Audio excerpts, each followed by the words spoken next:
Welcome to Resourced and Resourceful Leadership, a podcast for people who care about the world and their impact in it.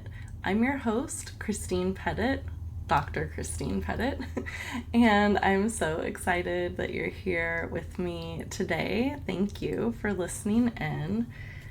Today, I want to share a little bit about just my process and thinking about what is next in my business. So I think I shared on the last episode that I am planning to do a retreat for myself, for the business.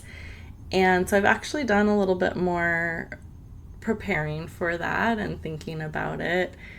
I did share my bullet points for the purpose and outcomes of the retreat with my coach today, and we were like, is this the right, not like the right outcomes, but is it like the right number of things, or like, am I biting off more than I can chew? That's definitely not how he talked about it, but I think that's like a question. But I am setting aside most of the week of July 6th. I do have a few commitments in there, but for the most part, I'm going to set aside that week to be a retreat. And so I have developed, last weekend I sat and developed the purpose of the retreat being to reflect on the work that I've done since starting my business, which was October 2023, and really before that, but that's when I went all in. And some of the things I want to do there are like an inventory of the projects that I have done and worked on, including like the clients that I've worked with, as well as my writing and podcasting, and thinking about evaluating it like in the sense of what has been the impact, what is, the income that I've brought in as a result, how have I felt, is it bringing energy to me, does it feel aligned, and I look at that a little bit later as well. Another purpose is to celebrate and nurture myself and the business, and then also to dream up what's next, including giving attention to my ideas around groups or courses. And then in terms of the outcomes, things that I would love to have done at the end of this week is have each project documented, like a written summary that I can use for proposals and things like that, even like to help shape what I put on my website, or going back and seeking some testimonials for things. But I am finding now, as I'm writing some proposals, that it's helpful just to have kind of like a paragraph narrative that explains the ones that I'm using as examples or getting references for. Another outcome I'd like is to have a better sense of what I've accomplished and how I feel about it, as well as impact and alignment. So that's the emotional and energy, the values alignment, the financial. Am I proud of the work, and like, is it serving my values and the things that I care about in the world? Another outcome is I'd like to have a direction for a book, a course, or group. And really, book kind of surprised me when I was there, or when I was writing this, but I work with Sam Garcia, and she has a kind of business community, the regenerative business ecosystem, and she really looks at your business as an ecosystem. And so I see a book in there. It's not like a primary money maker unless we're talking like bestseller. And really, even then, what I've heard from authors is that's not really what is lucrative about those sorts of book sales. But anyway, a book, a course, a group, but I'm seeing these things as like in the same ecosystem. I'd also like to have a clear plan and or copy to update my website. Kenny from Springwave Studios did a website audit for me, I think in December. And so I know there are some specific things that need to be updated. And then I just think in general, I can kind of paint a picture of my business better.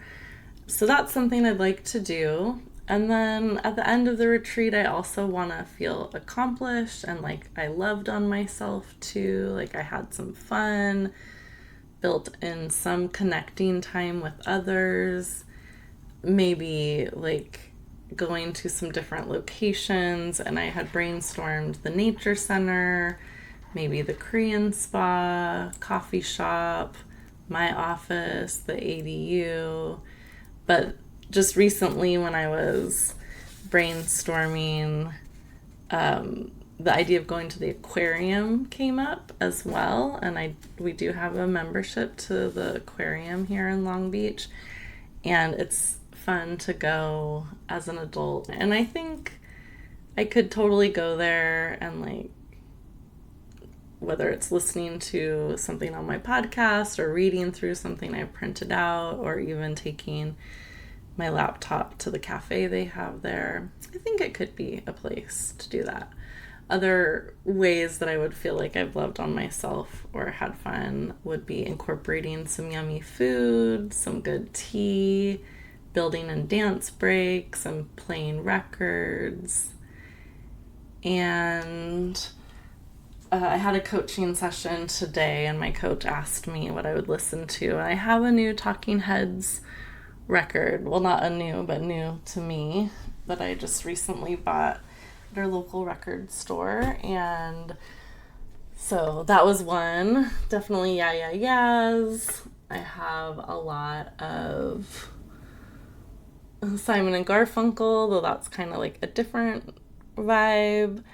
And then the French Lady is what I have called her, but her name's Mariel Mathieu. I have a French album, which is kind of fun to listen to as well. So that, and I have the 30-second dance party button that you can press and dance as well.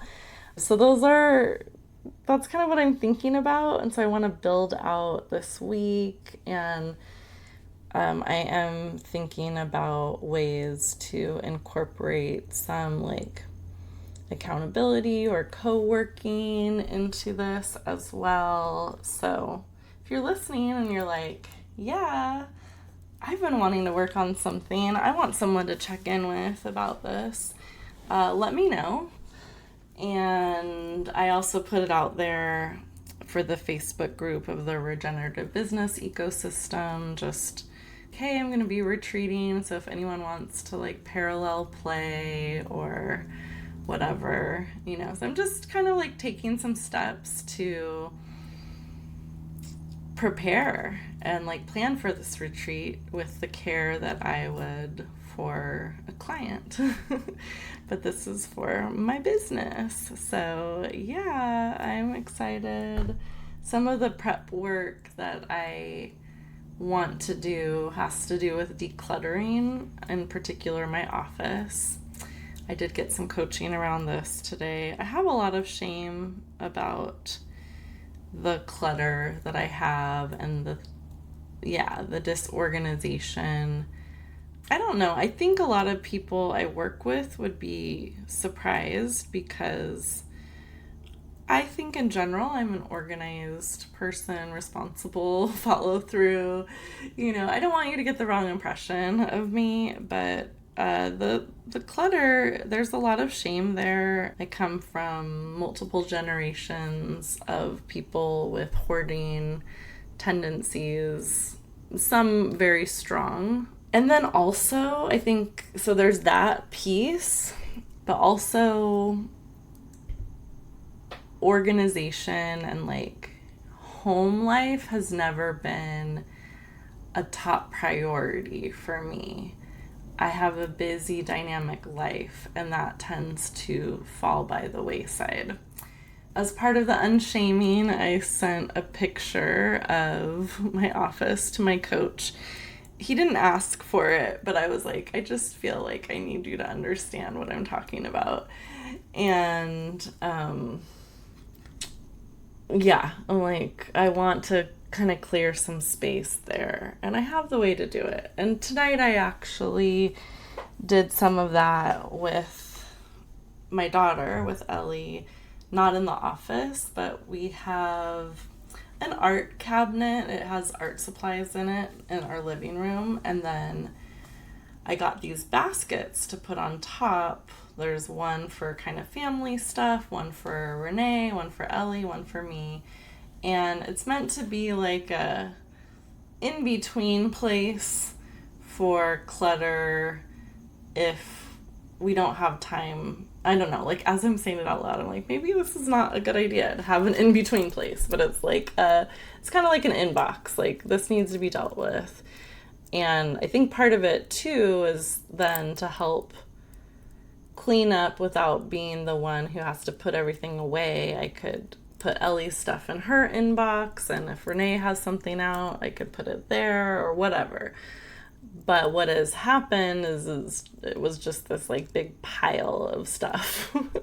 And then Renee has like a clean inbox. And then me and Ellie just had this stuffed inbox in the family one. It was like stuffed.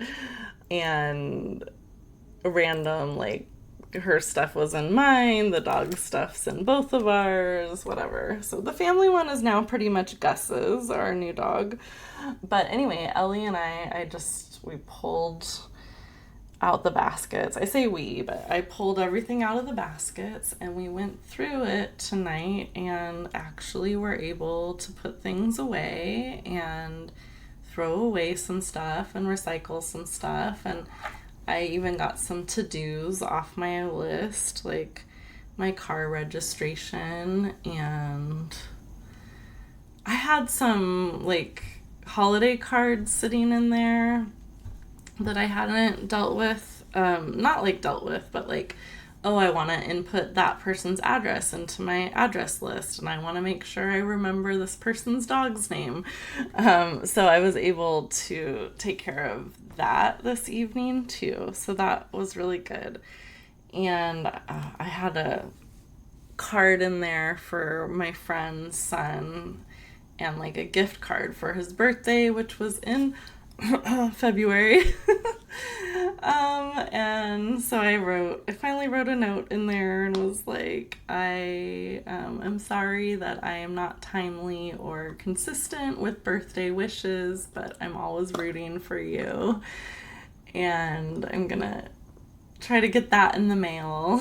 So anyway, some decluttering momentum is happening, and then there's more to do that I think will help me feel more free to take that time and be creative and like have, when I make it to my office space, just feeling like I have some spaciousness. So working with my coach, we also just talked about how I wanted to feel as I move through decluttering, and ease and flow came there, and like what are some cues to help me bring that in. And I think similar to my retreat, like yummy food, music. So with Ellie today, I don't know if this will sound yummy to you, but it's just a Trader Joe's cheese pizza and then put broccoli on top. So anyway, we had some pizza, some cheese and broccoli pizza, and then I let her pick the music, and so we did that for a while, and I think it was positive overall. Yeah, so anyway, decluttering and like I don't know, working through the shame part, and it's connected. Like it actually came up because there's a part of me that's like, okay, you're not making as much money as last year, because last year I worked overworked.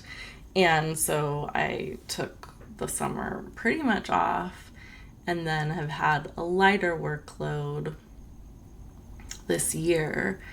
And that's was buffered by the fact that I worked more last year, but I can't work at this pace or this level of income indefinitely, and I do want to kind of ramp up the income that I have again, but hopefully in a more balanced way, in a less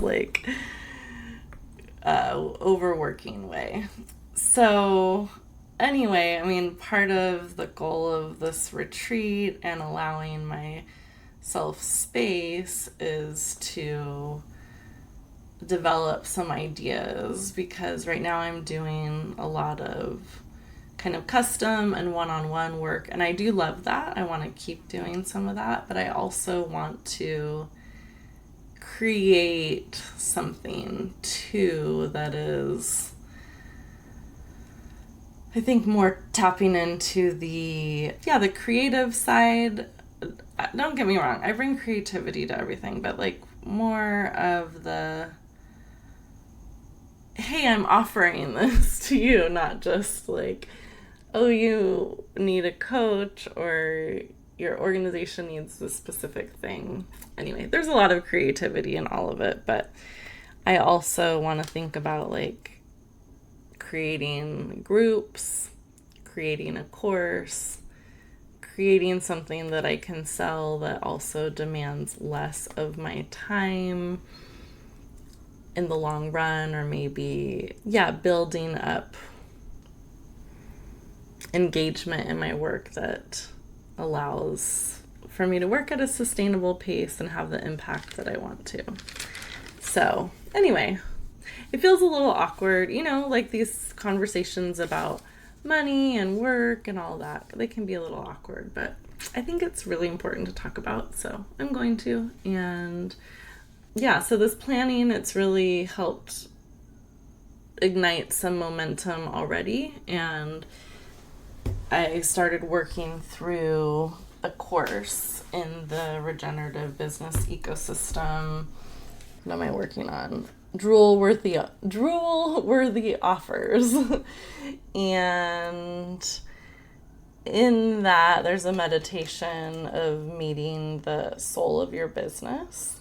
And that was really nice. The kind of imagery I got around the soul of my business was that coastal Big Sur, even Oregon coast, but I think I ended up landing at the Big Sur coast, Central Coast, and the kind of rock that's there in the water, and things are swirling around it, and it's kind of a habitat for life forms, and there's that steadiness there. That was an image that came up for the soul of my business.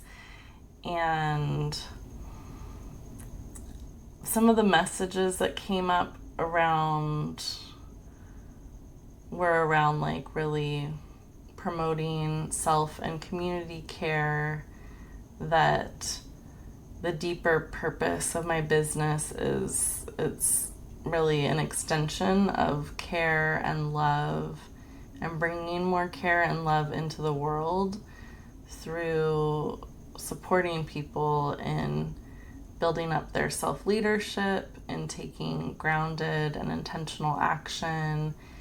And there's a whole bunch of things around voice, whether it's productive conflict, courageous conversations, speaking up, recognizing that you have choice.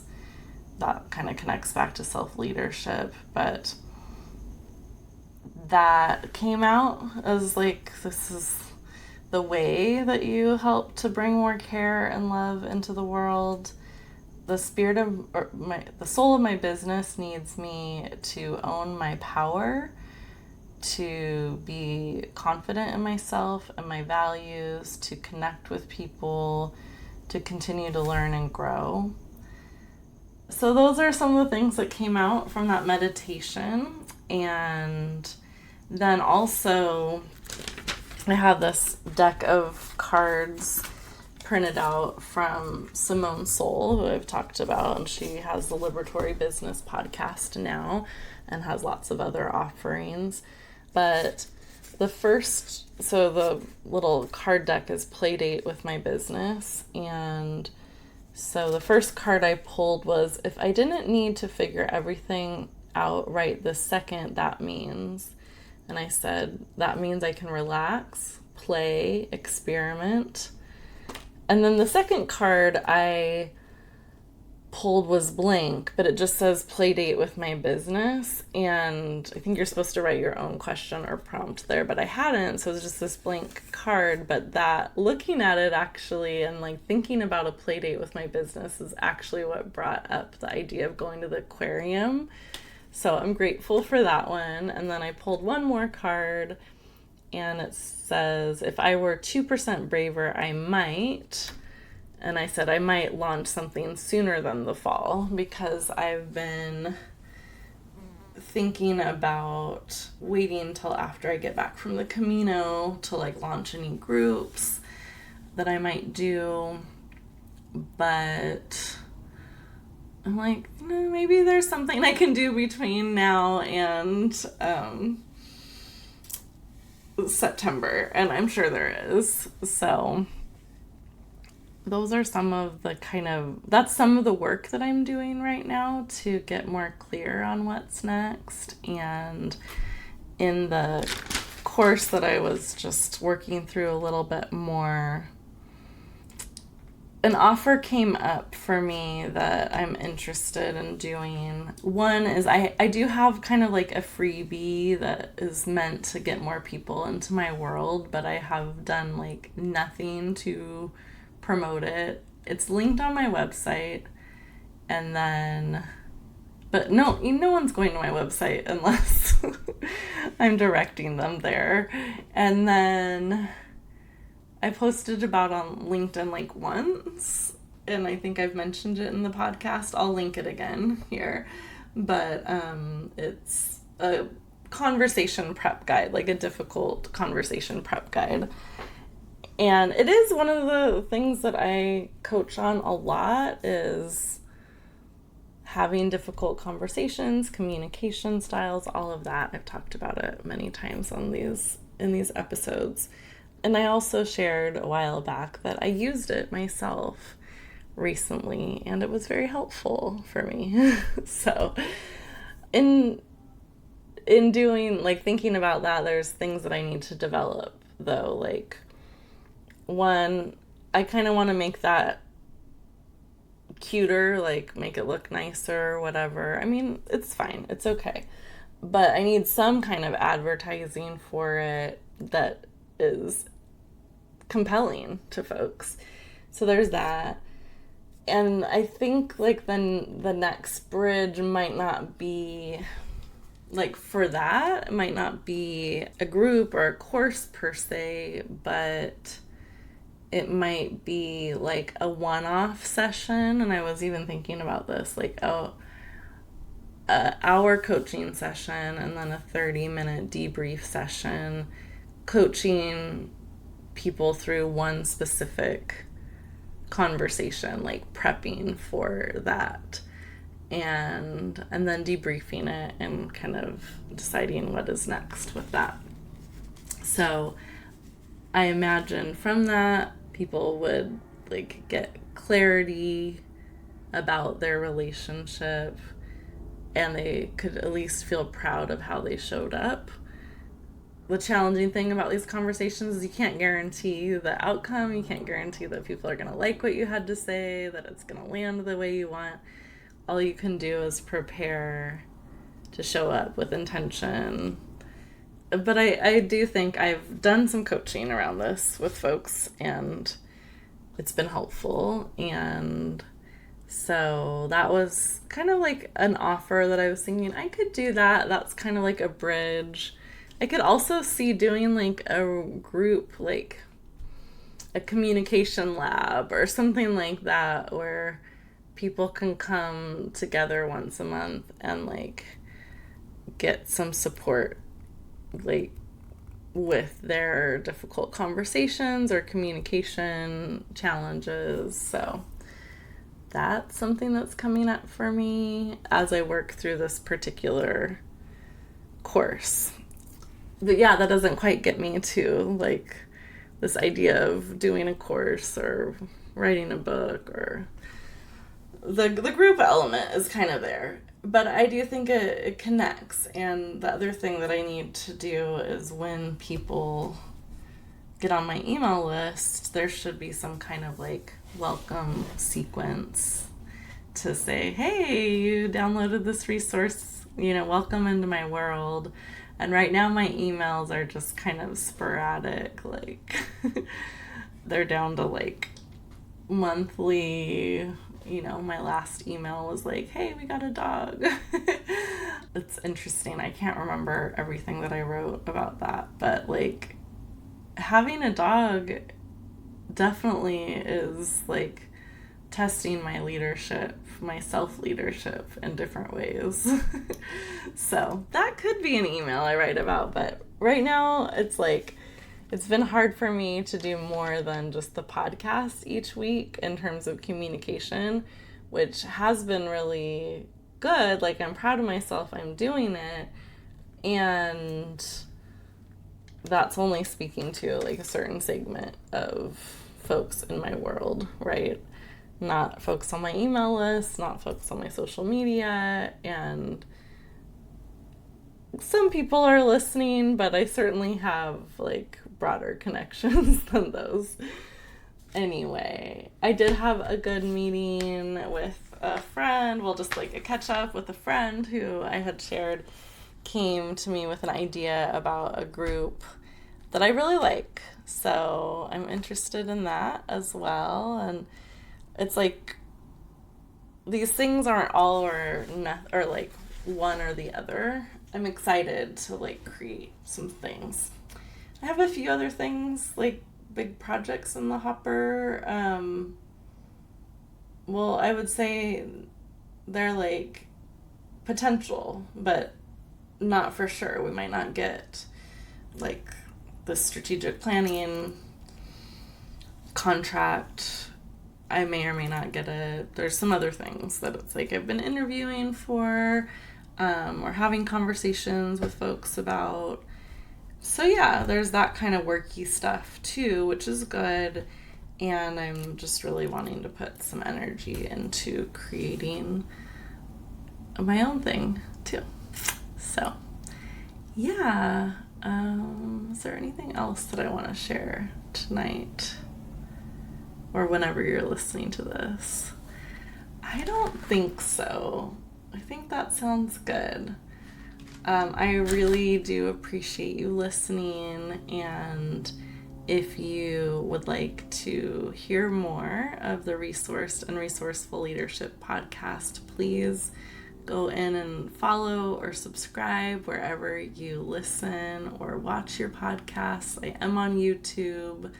I have been doing the video more lately, just as I am. So if you're on YouTube, here I am. Please share the podcast with other folks in your network and leave a review, maybe some words there. Of course, I'm always encouraging you to interact and share what stood out to you from the episode or any reflections you have with me about topics for future episodes, folks you'd like me to interview. I do have some interviews coming up, I promise. I'm feeling a little like, oh my gosh, it's just been me talking for the last few months. So I'm excited to bring in some new voices in the very near future, including next week. Yeah, please leave me a message on SpeakPipe or get a hold of me however you can through my website. Text me if you have my number, whatever it is. I'd love to hear from you. Thanks again, and take good care.